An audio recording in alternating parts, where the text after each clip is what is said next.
Another successful concert for SB19. Natapos na nga ang napakagandang konsyerto ng SB19 sa Hawaii. At narito nga po ang ilan sa napansin ng mga fans. Dahil sa kanilang katapusan ng concert ay mayroon nga silang isang-isang kinakanta at sinasabi sa mga fans.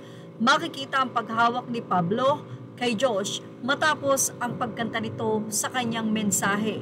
Tila kinomfort nga ni Pablo itong si Josh, na alam naman natin na sobrang nag-viral sa social media ang naging pahayag nito sa kanyang podcast, na talaga namang si Josh ay hindi napigilang umiyak. Marami ang nagsabi na tila wala rin sa SB19 o kanyang kagrupo ang humawak sa kanyang likod.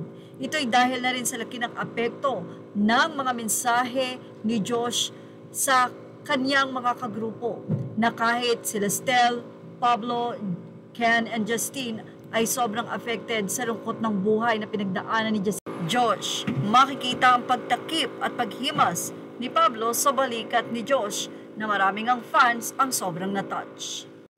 Samantala, another mensahe para kay Josh ng mga nagmamahal na fans.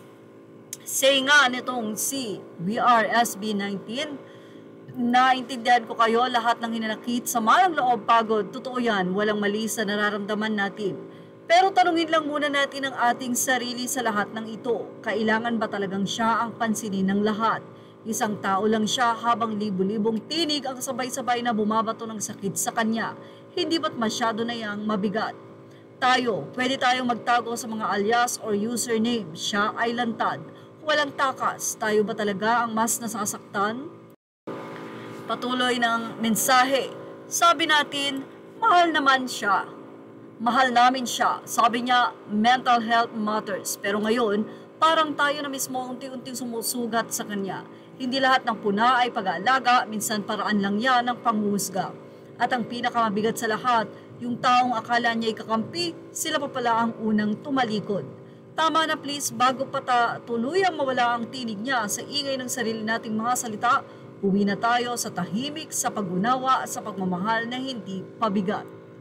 Well, kahit papano ay naiibsan na ang kalungkutan ni Josh sa pamamagitan ng grupo nilang SB19, na talaga naman ang kanilang samahan ay super family at pagmamahal sa isa't isa ng kanilang grupo. At yan ang ating Showbiz Now update. Ano ang masasabi niyo about dito? Ilagay lang niyo opinion sa ating comment section. Images are all credit to the rightful owners. Please like, share, and subscribe.